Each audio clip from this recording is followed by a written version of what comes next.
I went on SOULTRAIN just to dance. I was this shy, quiet type. But when the cameras hit, I knew I had to do my thing. You got it.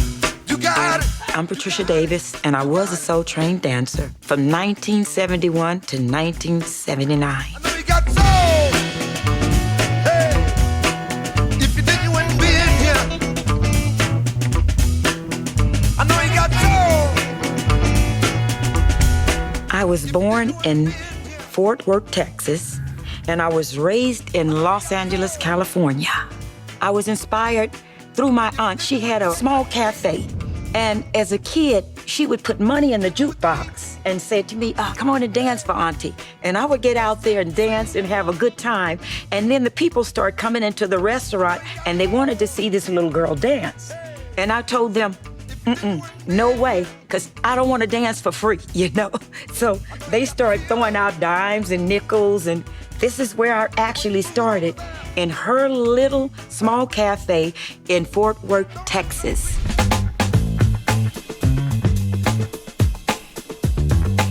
My mother put me in a ballet class, and at this place where I was taking ballet, they had also Afro at the same time. Well, every time my mother would come and pick me up after the ballet class, she noticed that I was so dirty. I snuck out of the ballet class and I went to the Afro class. Well, one of the teachers called my mom and said, listen, you drop your daughter off and she's not coming in the class, she's going to the Afro class. So my mother didn't say anything. She came early to pick me up, and there was like a glass that, you know how the parents can stand and see their kids dance. And I saw my mother, and I didn't look at her. And it was my turn to go across the floor. So I said, I better dance my behind off, because if I don't, I'm gonna get it anyway. But if I don't, and if I'm bad, then it's gonna be really a double butt whooping. And I started to dance, and when I came out, they were congratulating me. Did you see that little girl? She was really doing this, and she did that.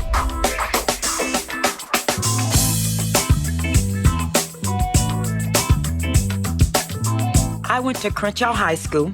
Yay, Crenshaw. I love everybody there. I was a part of the majorette team that they had, and it was a really good thing because we did all type of variations, and Crenshaw was known for doing different variations at that time. There was a lady by the name of Miss Alcott, and we had a block party. It was about myself and maybe 5 other dancers. We did an African dance. And there was another lady, and she lived on the corner. She saw this, and just by a blessing, Pam Brown was looking for young dancers. And she asked this lady, did she know someone? Just by chance, the lady gave Pam Brown my mother's number, and Pam Brown called. It wasn't to dance on the show. She called for commercials at first for Johnson & Johnson, the very first commercial. The next time you get the blues, when you really feel down and out, try a new hairstyle. It could change your whole outlook. It also makes it easy to comb into that fantastic new hairstyle, get rid of the blues, and change your whole life. Rinse and set, and conditioner and hairdress. And then she said, listen, we're having this dance program, and there's gonna be dancers. She explained to my mother what was going on, because my mother, I said, you have to call my mother and ask her, because she was strict, She was like, not letting me go out and hip-hopping around or whatever. So Pam spoke to my mom and explained everything, and I took it from there.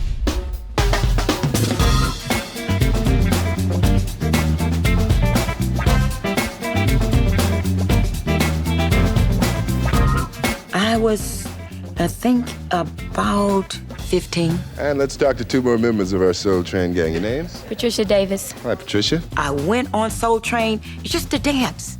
I was this shy, quiet type. But when the cameras hit, I knew I had to do my thing.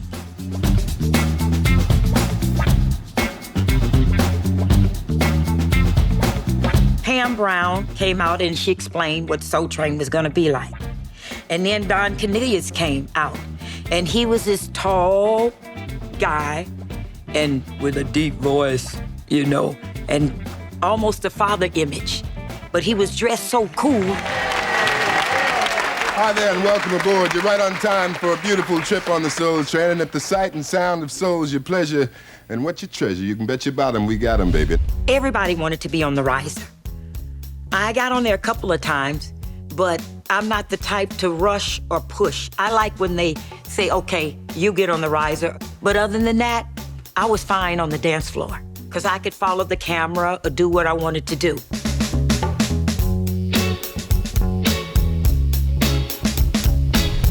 I danced with the group. The name of it was Something Special. And in that group, there was Scooby-Doo, Perry Brown, Eddie Cole, Wanda Fuller, and myself, and Burt Woods, yes. We all had nicknames. And Scooby-Doo Jimmy Foster, he would always call me China Doll Doo. And I said, no, I'm Madam Butterfly because I wore butterflies in my hair.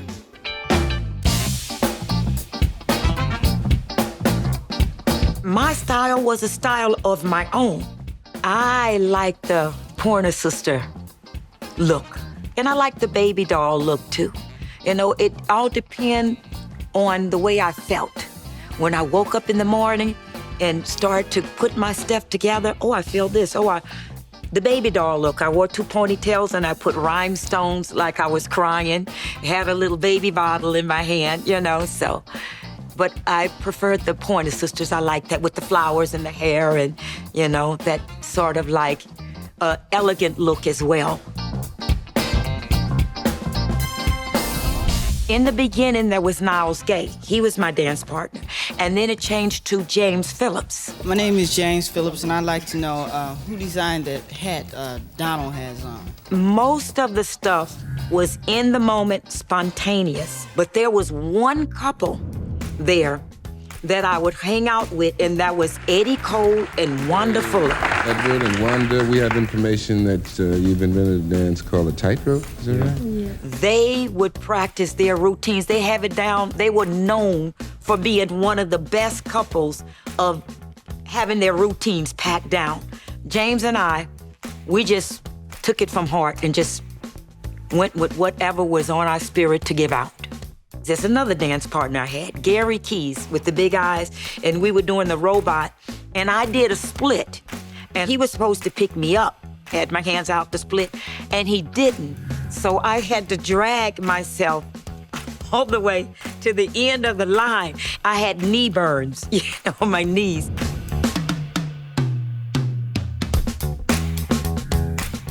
My signature dance move was this. At 1,000 years old, I still can do it.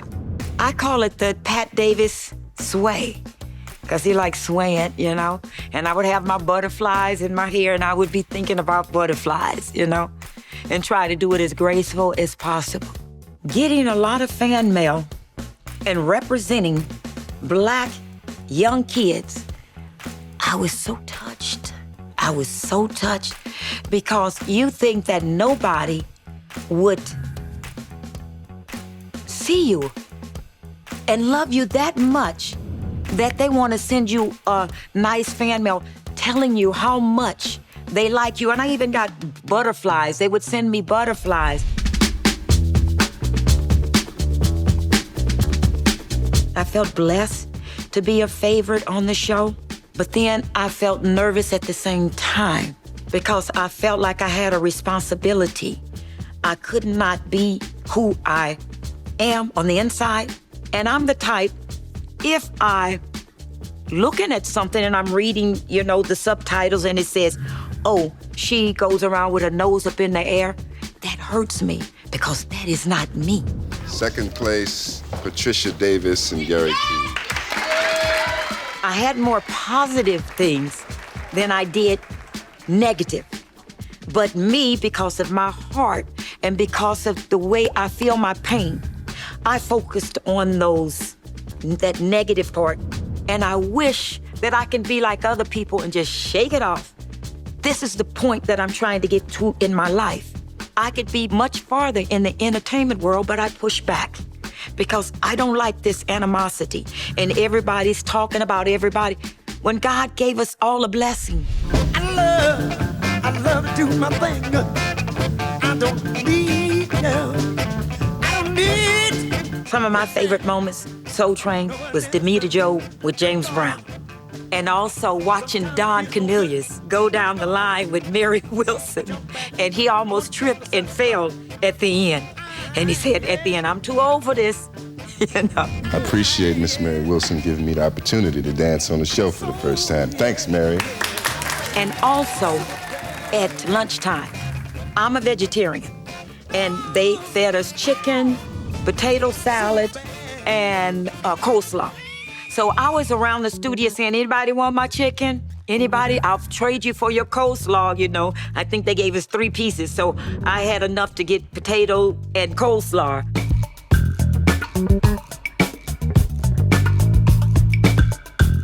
I got to know the Jackson 5 really well on Soul Train.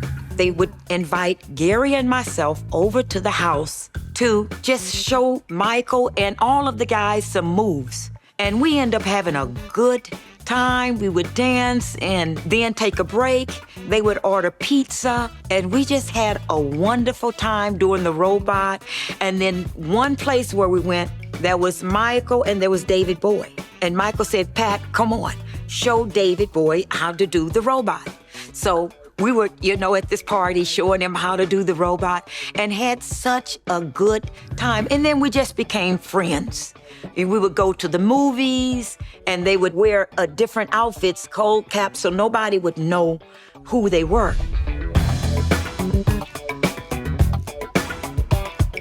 Jeffrey Daniels and I, we had a couple of episodes together taping the show before I left. And he was another one that taught Michael the moonwalk and so many other dances. He really taught Michael a lot.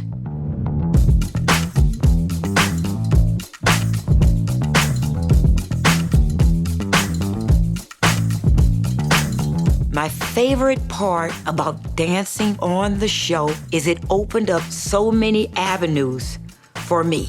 We traveled the Soul Train gang, about 6 of us, throughout the whole United States of America with the Whispers, the Silvers, the Temptations, and so many other acts.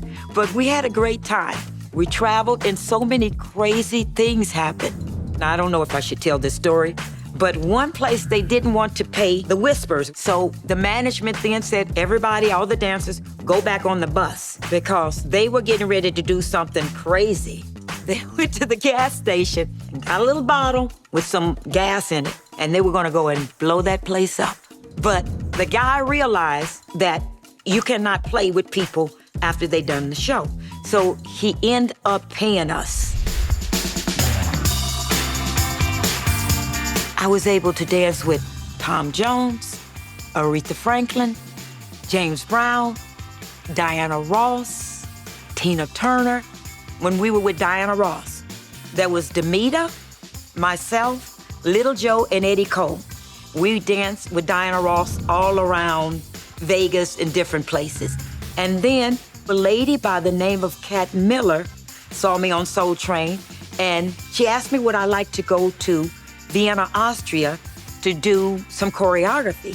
So I went over there to do choreography, and while I was there, they asked me, listen, there was a manager there, and he said, I would like to put together 2 black people, because it's the country, we were like the only blacks almost way back then in Vienna. And he said, I would like to put together maybe a dual act. And myself and Eddie Cole ended up moving to Vienna, Austria. It should have been just for 3 months and then come back, and then another 3 months, and then we end up just moving there. Because the entertainment world there is just so open and so broad and so wide, and it's not like here in America. I stopped dancing on Soul Train because I started traveling a lot.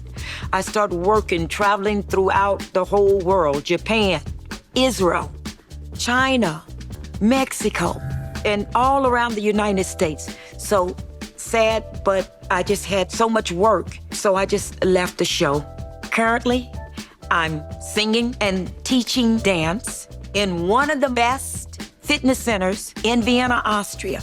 And I'm so blessed at my age to still be teaching and bringing people into fitness world because I love fitness, I love movement, I love dance.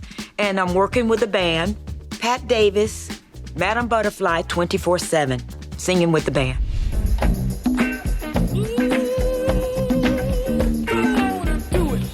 My overall experience with SOULTRAIN, I would say it's a blessing because I met so many wonderful people and we became like sister and brother. I thought at that time, this is just gonna be a show. And when I'm finished and I'm traveling, nobody will know about the show. It won't be heard of. You never know what God is planning in the future. And when I saw these moments, just like with this situation, BET, I look at all the other videos that have been, and it's great. People are checking this stuff out and all the history that is behind it. And I want to thank you guys. I really respect BET for doing that because you guys keep it alive.